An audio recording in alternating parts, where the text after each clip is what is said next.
It's crazy how I've been on YouTube for only 2 months and I'm addicted to looking at my analytics. Like, what am I looking for? My 8th subscriber? So I started this channel at the end of 2024 to kind of start off my dream career of finally being a YouTuber. I've watched YouTube for so long in my life that it just always seemed like a possibility and something that I wanted to explore. And I actually did have a YouTube channel when I was like 10 years old, but it was faceless because my parents really wanted me to stay private, which is great because a 10-year-old's face should not be on the internet. And I had the opportunity of deleting all of my content and starting from having a bunch of subscribers that I amassed from my faceless YouTube channel to create this one, but I kind of just really wanted a fresh start. So last December, I made a new email, I made a new YouTube channel, and here we are. By the way, while I'm doing this, I'm coloring. That's why I'm looking down. And these 2 months have been great. I've gotten like 25 subscribers. I've also made like 16 videos in that time, so I've been posting pretty consistently, and YouTube has been probably my biggest hobby right now. Like, I've kind of dropped my hobbies of like playing guitars so that I could be editing videos while I'm at school, and it's really exciting. But I also have some opinions about YouTube this far in my career, and I thought it'd be fun to just like explore them and see what other people think, but also maybe like see in the future what my pros and cons are compared to this point in my YouTube journey. I've been looking at my analytics in some other videos that I have. Every single month I look at how my channel has grown and all that stuff. But instead of looking at the analytics, I just really like to talk about the creative aspect of YouTube. I did start this to be a creative outlet for me. And YouTube is very interesting for being a creative outlet because unlike playing instruments or coloring, YouTube is extremely public. And I mean, the creative process itself is not public because I'm filming videos and editing videos by myself, but I have a place to put all the things I make, which is pretty cool. You can kind of think of YouTube almost as like an art show in a way. Where people will put their final products there, but it can also be like a content farm where people are just producing stuff to make money, which is very common nowadays. And it does feel a little unfair to be competing against those AI generated people or whatever, but like, I don't want to do that.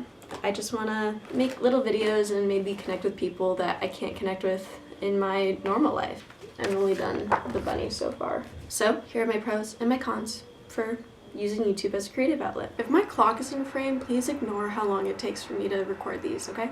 My pro number 1 would be that YouTube helps you stay consistent. There are a lot of like trends on TikTok and YouTube where people will be like, oh, let me clean my room or let me study and I'm gonna post all my progress so that YouTube holds me accountable. And I mean, that works. When you have an audience, you want to continue to make work so that you feel like, so you can feel the joys of people like appreciating you. Because like, it's one thing to like vacuum your house or do like a chore and have no one see it, no one appreciate it, versus having someone say like, thank you so much for doing that. Like, it fills us with like little joys, and getting affirmations and validation from people on the internet can just help us get through grueling tasks or just like also just making content.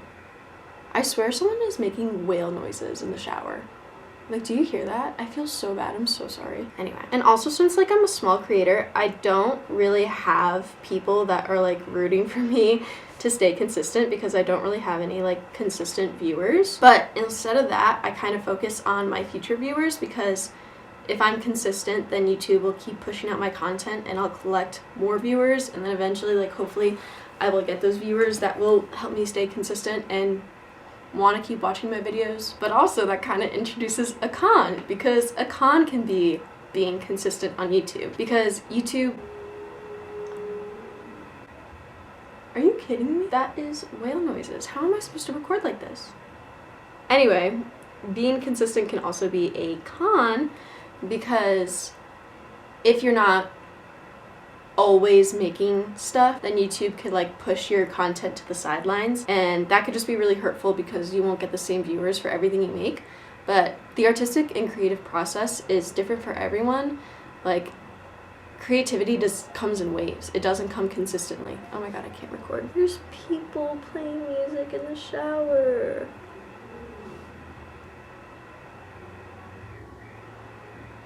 Oh, we're coming back. That is so loud, excuse me. Okay, I'm so mad. Okay, after a long shower, we're back.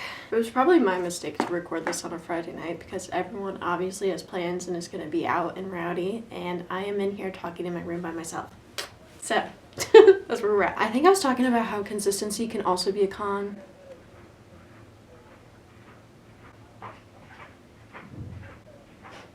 I think another con can come with trying to keep your audience engaged. Many people obviously want their channels to grow, and by doing that, you try to amass subscribers. And by doing that, you try to be consistent, you try to make things that your viewers want to watch, but in doing so, you can stray away from what you originally wanted to create, which isn't inherently a bad thing because we all have our own different creative processes, and making something different could probably just mean that you grew. However, it becomes strenuous when your viewers are living in your head through the filming, through the editing, through the creating, because then it becomes something different where it's less of showcasing your work, and instead of making something for a customer and doing this customer service thing, which is a completely different thing than having a creative outlet. My biggest struggle right now is definitely trying to not be addicted to analytics. It's crazy how I've been on YouTube for only 2 months and I'm addicted to looking at my analytics. Like, what am I looking for? My 8th subscriber? But yeah, I am addicted to looking at my analytics. I'm kind of looking at them like almost every hour. I'm just like so curious to see like a video that I worked really hard on, where it goes, and that is just really draining on my mental health because that shouldn't be the reason why I'm creating. But okay, if anyone on the internet is like actively trying to grow their channel and they say, oh, it's not for the money, let me just tell you right now that they are absolutely lying. Like, it is the dream to be able to be paid for a hobby, and I didn't I was just about to do the thing I just criticized. I was about to say, I didn't start YouTube for the money. No, I obviously do want to be paid. There is the money aspect, but I also am going through like a long distance relationship right now.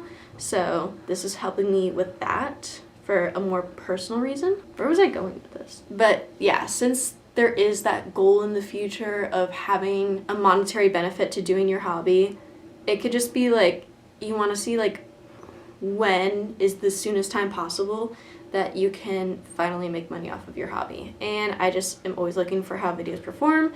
I put a lot of time and effort into them, so it's very gratifying when I see it perform the way it does and seeing like a lot of people watch it. I've also personally been off of social media for a couple of years now, so I'm just getting that dopamine rush of seeing people finally like responding positively to things that I make. It's like different on the internet when it's like strangers. Like, it's almost like strangers have like this more gratifying feeling when you get like their compliments versus like someone you know, because someone you know is like naturally inclined to be your friend and just tell you things, and they might be genuine, but you know, they're always nice to you. So it's fun when it's like a random stranger, because then it's like, oh my gosh, this really speaks towards my character, but it really does. Another con is privacy. I mentioned earlier that I had an old YouTube channel and that I had a faceless YouTube account, and I am so thankful for that. But now I am on YouTube, and I do have a digital footprint with my face. I don't have my full name, but it wouldn't be that hard for someone to go and find me online, which is pretty scary to say out loud. My parents definitely did a really good thing with making sure that my 10-year-old digital footprint did not impact me later on. But anyway, the con is that I'm really putting myself out there, and that it could be beneficial. I am putting the best of myself out there because I don't want to be like, I don't want to give off a really bad public image for any future people who see my content, but that's not the case for everyone. There are a lot of people on the internet that will just do something for clout, which is crazy that you would like ruin your life just for like a little bit of internet clout. I pray that that never happens to me, where my brain is so warped that I think I could do that. But it does happen to people. And yeah, privacy is a little annoying too, knowing that like my face is on the internet for other people to maybe like use. Like I said, I haven't been on social media for a long time because I didn't want people to know everything about me, and now a lot of people do. Not really a great thing to know about, but this is fun for me, and there's nothing really bad that I'm putting out there. I do wish I lived in like Europe or countries that had like delete policies where you could just delete everything off of the internet associated with you, but no, I live in the US, so it won't be that easy if I ever want to get rid of everything, but whatever. Okay, I'll end on a pro, which is that maybe I can make money off of this one day. That's such a sad pro. No, a pro could be that you could connect with people. However, YouTube is just like really hard to do that, I feel like. Because YouTube is such a slow burn that I don't think I really, like, I've reached some people, but not like consistently to like make any friends. I really hope that through my content I can make friends, because I do have experience with making internet friends and it's so fun and awesome. But not really on YouTube. YouTube definitely feels like putting on a theatrical play and people are watching you rather than individually connecting with people. So there's a pro and a con in that. I hope to be able to make more friends one day. If you want to be my friend, you could subscribe. Sorry, I shouldn't have been that sarcastic about that, but this is the end of the video because the people outside will not let me record because they are so loud. This is the progress I made so far. Nothing much, but she'll get finished. Thank you so much for watching. I hope you enjoyed. Please, if you like my content, go and watch some other videos. Maybe you'll find something you'll like. Subscribe, like, comment, do whatever. And I'll see you in the next one. Bye-bye. Bye-bye. Alright, now you can talk. Talk, because I'm done.